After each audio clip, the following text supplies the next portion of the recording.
So, in Australia, there's a new law in the works designed to fight hate and extremism. But when you really start to dig into it, you find this isn't just a simple policy debate. No, this is a clash of blueprints.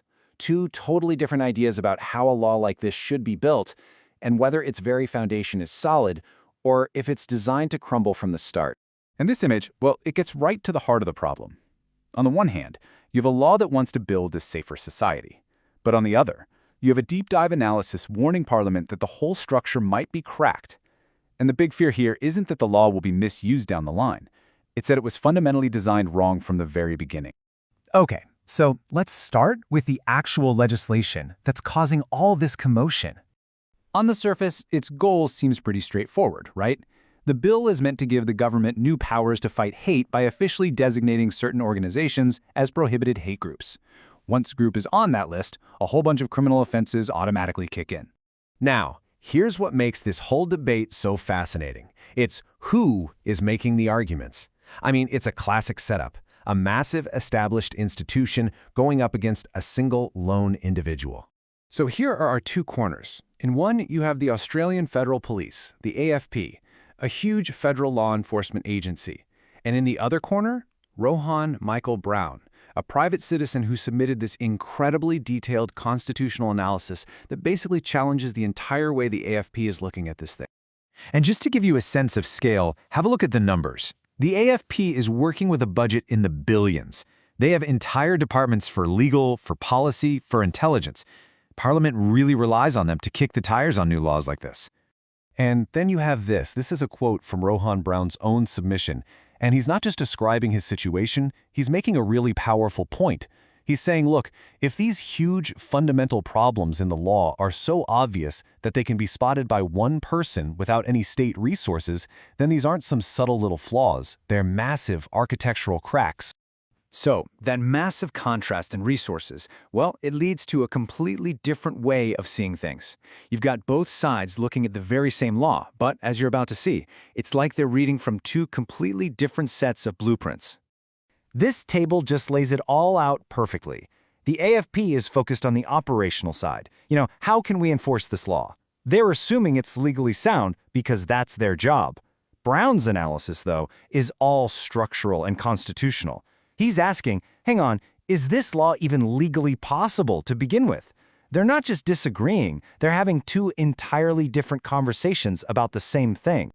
And Brown's whole argument really boils down to this legal idea, defective ab initio. It's a fancy term, but what it means is simple.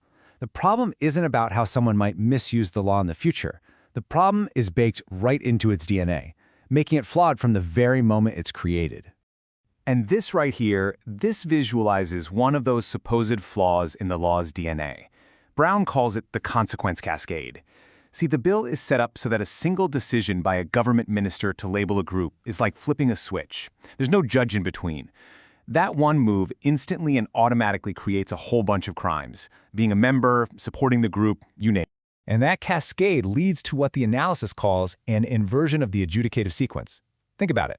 Normally, criminal law works in a clear order. You investigate, then you have a trial in court to figure out the facts, and only then comes the punishment. This bill seems to flip that whole thing on its head.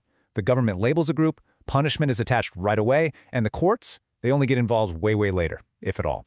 It's a model that's been called punishment first, adjudication later. Okay, so you've got this theoretical flaw. How do you show it's a real-world problem? Well, you run a constitutional stress test. You take the exact text of the law, and you apply it word for word to a real situation and see what breaks. And this is the core question of the test. What happens if you take the bill's text exactly as it's written and you just apply it like a machine to a set of public facts that no one even disputes? Do you get a sensible result? So the analysis uses Victoria Police as its test case, and it is absolutely vital to understand why. This is not an accusation against them. It's a smart methodological choice.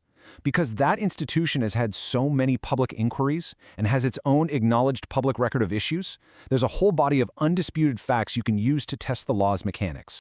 And the logic of the test is really straightforward. Step 1, you take the bill's super broad definition of hate crime and just lay it over that public record. Step 2, you find that the criteria can actually be met using historical, non-criminal stuff, like findings from a royal commission or even public apologies. So step 3, the purely logical conclusion is that the law's text, if you follow it faithfully, could force the automatic criminalization of the entire organization.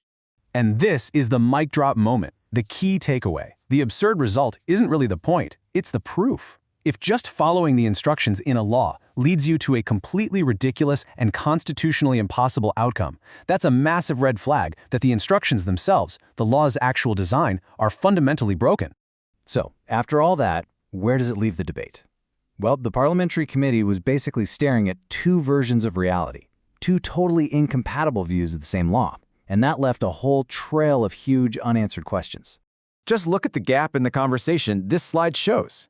The AFP answered the procedural questions sure, where they consulted yes. But when it came to those fundamental constitutional challenges that Brown raised, is the bill even valid? Is it proportional, meaning does it go too far? Are the thresholds for listing a group justified? On all of those huge critical questions, their submission was silent. They remain officially unanswered. Which brings us to this final, really provocative thought, which the source analysis framed as a potential closing line for the committee chair. It just perfectly nails the core tension of this entire debate. We've heard how these powers might work in practice. What we still haven't heard is why they are constitutionally legal in the first place. And that is the question still hanging in the air for Parliament to answer.